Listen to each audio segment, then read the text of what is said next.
She was forgotten by everyone, including the man who once swore to never leave her side.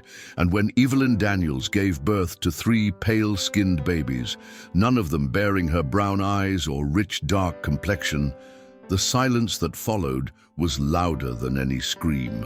Her husband, Henry Whitaker, once her high school sweetheart and now a respected doctor in a small town, refused to hold them. His mother called it a disgrace. His friends whispered about betrayal. And by the next morning, Evelyn was gone, without a word, without a suitcase, and without the man who had promised forever. The town never spoke of it again until 10 winters later. It happened at the farmer's market of all places, among fresh apples and pumpkin pies, where the rhythm of small-town life rolled on, predictable and safe. Henry had never expected to see her again, much less her daughter, their daughter, now 10, standing there in front of a honey stand, holding a yellow balloon, her eyes scanning the crowd like she was looking for someone familiar. She had his eyes. Frozen, Henry couldn't move, couldn't blink. For a second, he believed he was hallucinating, but when she looked at him, really looked, something deep in his chest cracked. He didn't know whether it was guilt or fear or hope. That brief encounter, lasting no more than 20 seconds, shattered the carefully built walls he'd raised around the past. Henry returned home that night and couldn't sleep. His wife had never remarried. The rumors said she'd left the state. Others claimed she was raising the children in secrecy, somewhere far from shame. But here they were, back. Why? And why now? What no one knew, not his mother, not the town, not even Henry himself, was the truth that Evelyn had carried alone for a decade. A truth that wasn't born of betrayal, but of science, legacy, and the unpredictable nature of genetics. Now, with winter closing in once again, Henry would begin a journey to confront the woman he abandoned, the children he never held, and the truth that refused to stay buried. Each week, he would meet one of them, slowly, quietly, building the bridge he burned with his silence. But nothing could prepare him for what Evelyn had to say. Nothing could undo what had been done. But maybe something could still begin again. Because sometimes the past doesn't knock, it simply shows up in the eyes of a child. Evelyn Daniels always believed in quiet happiness. She lived in a modest 2-story house on Maple Street, nothing extravagant, but always warm. The kind of place where the kettle always whistled and the scent of cinnamon drifted from the oven on Sunday afternoons. Evelyn worked part-time as a librarian, surrounded by stories and silence, which suited her well. She spoke softly, smiled often, and loved deeply, especially Henry. They had met in high school. She, bookish and kind, he, ambitious and sharp-witted. Theirs wasn't the kind of love that swept through hallways like wildfire. It was steadier, deeper, the kind that grows from trust, shared dreams, and small gestures. He would wait for her outside the library. She would leave notes in his coat pocket. Over the years, they built a life that seemed untouched by chaos. Henry, now a doctor, had become a respected figure in town. His family name carried weight. The Whitakers owned land, held board seats, and expected their eldest son to carry on the tradition of excellence. Evelyn, despite her different background, had been accepted, at least on the surface. Henry's mother, Martha, always wore her pearls a little tighter around Evelyn, but never openly objected. Evelyn had hoped love would be enough to bridge the distance. She kept a small garden in the backyard where she grew tomatoes and daisies. It was her safe place, her sanctuary when Henry worked long hours or when Martha's glances lingered too long. In the evenings, they would sit by the fire, sipping tea, sometimes in silence, sometimes planning baby names. For years they tried. There had been 2 miscarriages, quiet losses that tightened their bond instead of tearing it. And then, one spring morning, Evelyn took a test and saw the faint pink line. She didn't scream or cry. She just smiled, pressing her hand to her stomach, whispering, "This time, you'll stay." Henry had lifted her off her feet when she told him. They danced in the kitchen, knocked over a bowl of apples, and laughed like children. He bought a crib the next day. She sewed tiny quilts by hand, one square at a time. Neither of them could have imagined what was coming. At night, Evelyn would lie in bed and feel them move. 3 tiny kicks, then 4. The doctor confirmed it. Triplets. Miraculous, he said. She believed him. She believed in miracles. And Henry? He kissed her belly every morning, called them his little stars. They painted the nursery together, pale yellow with clouds and a sun. There was no hint, no warning that anything would go wrong. Their life before the storm was built on gentle habits and soft-spoken love, and Evelyn held on to that peace, every bit of it, like a keepsake in her chest, never knowing how much it would hurt to remember it later. The delivery was supposed to be beautiful, 3 healthy babies, a miracle by any standard. Evelyn lay in the hospital bed, exhausted but glowing, her hand trembling slightly as she reached for the first child placed in her arms, then the second, then the third. Each face round and perfect, each cry sharp and alive. But the room had changed. The nurse's smile faltered. The doctor cleared his throat. No one said anything at first, but Evelyn could feel the weight in the air, the shift from celebration to quiet confusion. Henry didn't say a word.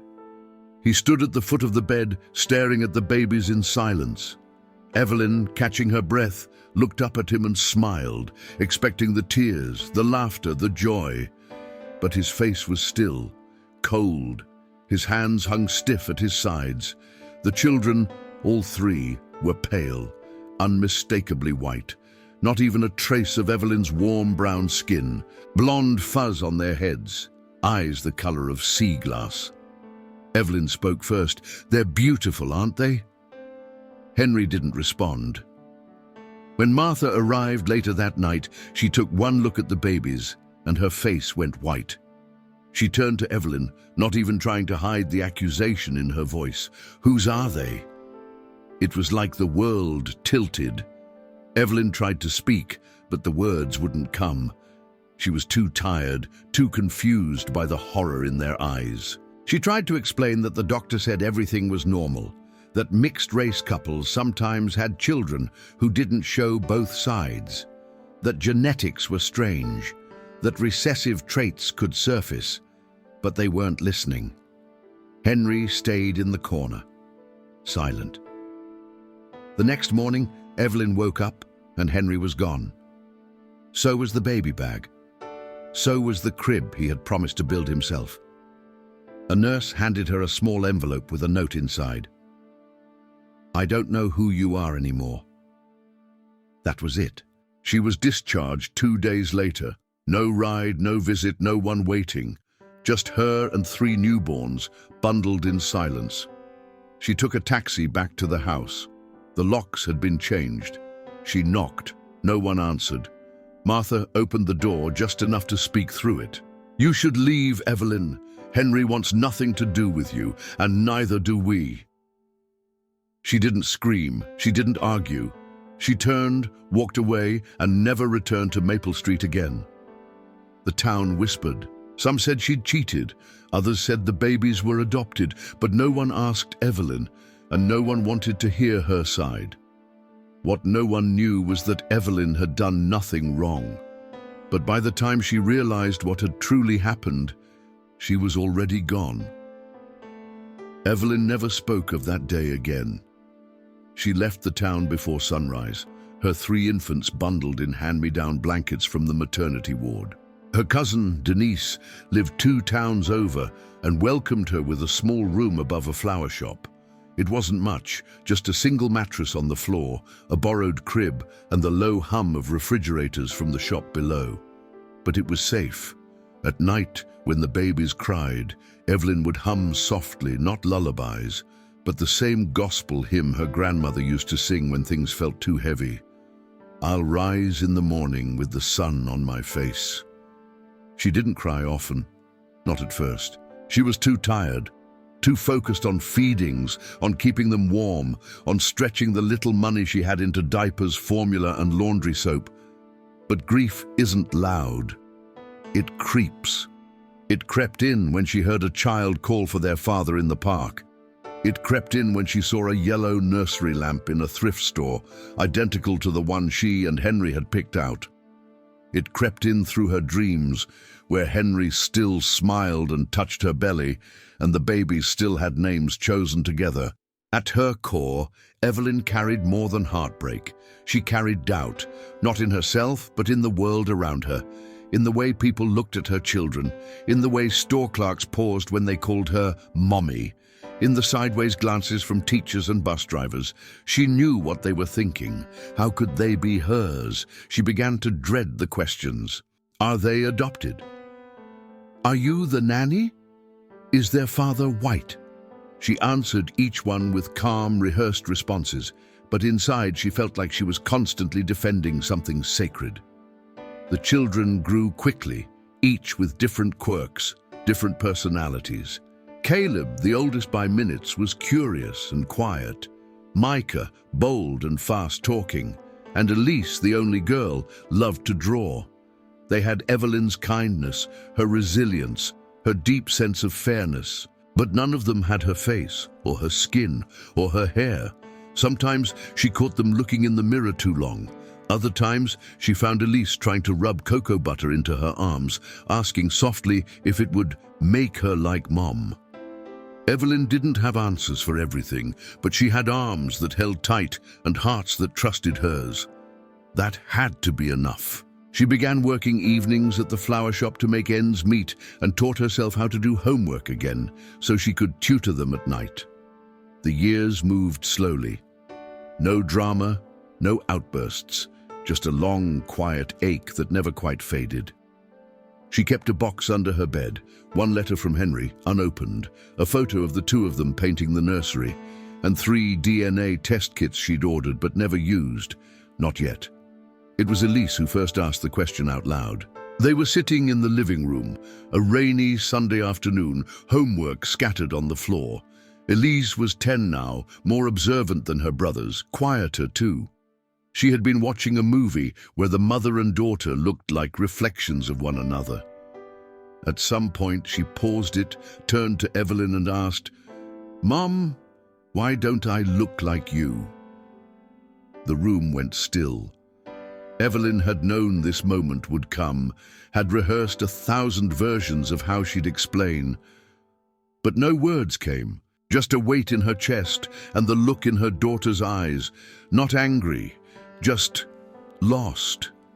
That night, Evelyn sat at the kitchen table long after the kids went to bed. She looked at the 3 DNA kits she had kept in the box for years. She touched the edges of the envelope Henry had left her in the hospital, and then, without crying, without fear, she made a decision. It was time to know the truth. She swabbed her children's cheeks one by one, carefully sealing each sample. Then she mailed them out the next morning without telling anyone. Not Denise, not the kids, not even herself, really. As if some part of her hadn't accepted what she was doing. The results came 3 weeks later. She waited until everyone was asleep. Opened them slowly, line by line. The children were hers, 99.99%, and Henry's 99.999%. All 3. Her hands shook, not from shock, from relief. She had always known, in her heart, in the rhythm of her body, in the way her children looked at her when they were scared. But to see it on paper, undeniable, indisputable, filled her with something fierce. She wasn't crazy. She wasn't wrong. She wasn't a liar. They were his, and he had left anyway. That night, Evelyn didn't cry. She smiled, a soft, bittersweet smile. Then she pulled out the old envelope again and finally opened it. The handwriting was rushed. 1 sentence. "I don't know who you are anymore." She folded the note back in half and placed it in the trash.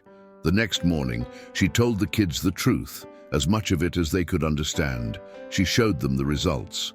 She told them their father didn't leave because of them. He left because he didn't understand, and because he was afraid. They listened quietly. Elise held her hand. Caleb said nothing. Micah asked if they could meet him someday. That question didn't break her this time, because she had already decided. Yes, she said, someday, if he wants to. For the first time in 10 years, Evelyn felt free. Not because the truth had changed anything, but because she had faced it, fully, with her children beside her, and that changed everything. The years did not rush, they unfolded. One season at a time, like pages in a quiet book, Evelyn's life transformed, not in grand gestures, but in steady, tender rhythms. The flower shop expanded, and she began managing orders, then arranging weddings. Caleb developed a love for astronomy and spent evenings on the roof with a telescope. Micah joined the school debate team and talked faster than ever. Elise kept drawing, people mostly, faces that looked like Evelyn's, and some that didn't. Evelyn marked their birthdays with small cakes and handwritten letters, one for each child every year. She wrote about who they were becoming, what she admired in them, and the little joys they brought her.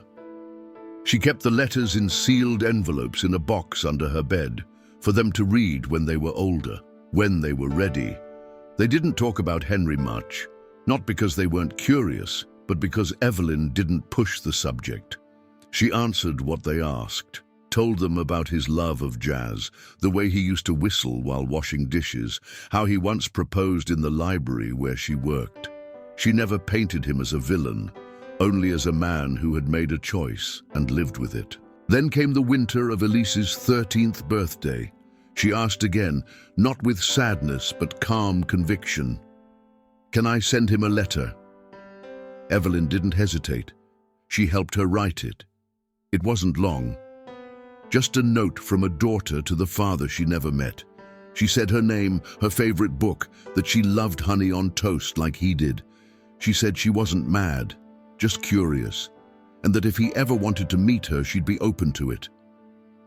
Evelyn mailed it herself, to the only address she still had, his mother's house on Maple Street. Weeks passed, then months, no reply. Life moved on. Elise started high school. Caleb won a science fair. Micah became editor of the school paper. Evelyn began teaching flower arranging to local teens on weekends. Her world was full, not perfect but full, a life built from ruins into something solid.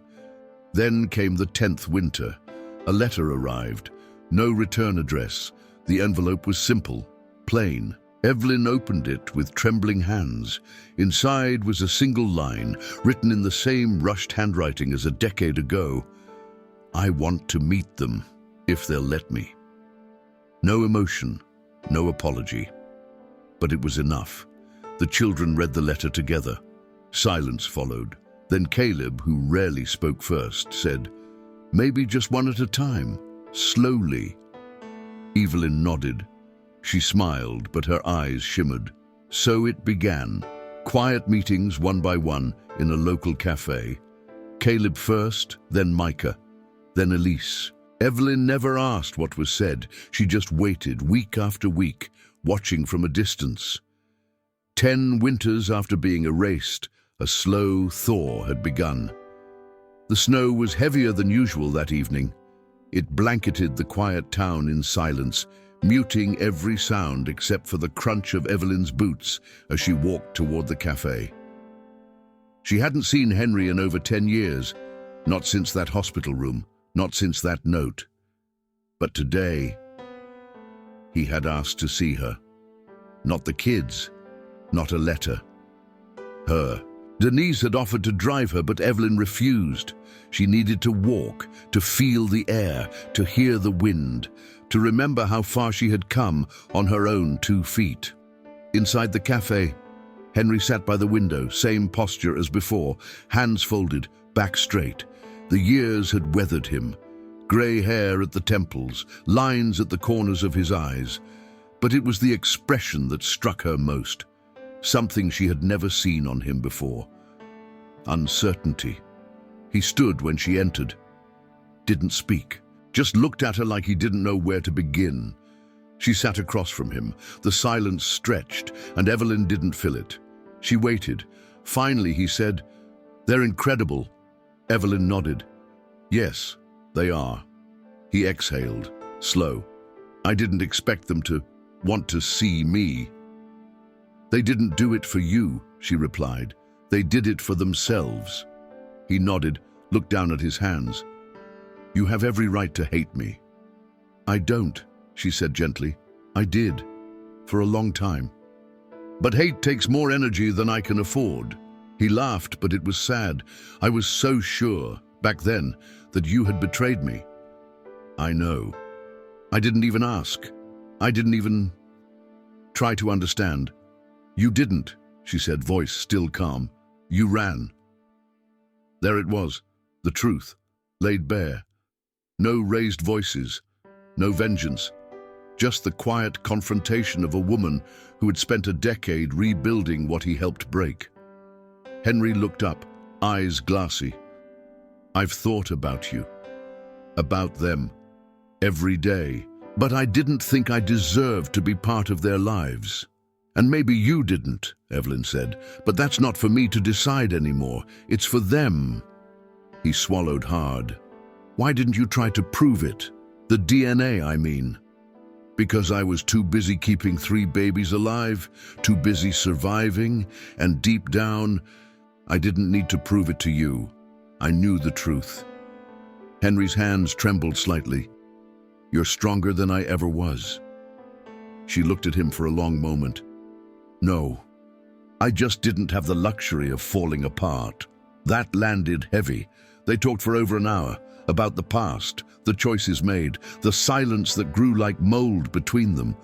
But in the end, Evelyn stood, wrapped her coat around her and said softly, "They know who I am. And now they'll decide who you are. That's all that matters."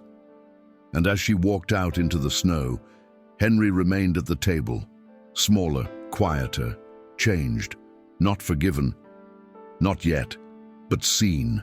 Life rarely unfolds the way we expect. Evelyn Daniels never imagined she'd raise 3 children alone. Never imagined the man who once kissed her swollen belly would one day question her very identity, then vanish. She never imagined the stares, the whispered rumors, the aching silence that stretched across years like a second skin. And yet, she lived. Not just survived, but lived. She fed, bathed, taught, protected, laughed, cried, and built a life, brick by brick, choice by choice. Her strength didn't come from dramatic gestures. It came from showing up every day, from loving even when it hurt, and from never letting someone else's disbelief define her truth. What Evelyn understood, perhaps better than most, is that truth doesn't need permission to be real. Sometimes people won't believe you, no matter how loudly you speak. They'll walk away because fear feels safer than faith. But the absence of belief doesn't make your reality less valid. Evelyn knew who she was. She knew who her children were, and in time, they knew too. The story of Evelyn and Henry isn't just about betrayal or reunion. It's about the quiet endurance of dignity, about the long road of healing, where forgiveness is not a gift you hand out freely, but something that grows in slow, fragile layers, and sometimes doesn't grow at all, and that's okay too, because some endings don't need a perfect resolution, just a reckoning, a return to the truth. A moment where the fog lifts and someone finally sees you, not as they imagined you were, but as you are. And for the children, they got the chance to choose for themselves, to meet the man who walked away, not with bitterness, but with eyes wide open. And they got to return, every time, to the arms that had never once let them fall. Maybe that's the lesson here, that being right isn't as important as staying rooted. That proving someone wrong will never compare to proving yourself right in your choices, your values, and the way you love. And maybe, just maybe, the people who left you behind will one day look back and realize what they lost. And if they're lucky, they'll be given the chance to make it right, not with grand apologies, but with presence, with truth, and with time. So if you've ever been doubted, if you've ever been judged for your story before it was even heard, let Evelyn remind you, you don't owe the world your pain as proof. You owe yourself peace. Let the truth speak for itself. It always does, even if it takes 10 long years. If you enjoyed Evelyn's journey and the story of how time and truth have a way of healing even the deepest wounds, don't forget to leave a like below. Comment what you think of the ending. Did Evelyn's strength resonate with you? What would you have done if you were in her shoes? And if you haven't already, be sure to subscribe to the channel and hit the bell so you don't miss any of our emotional, thought-provoking stories.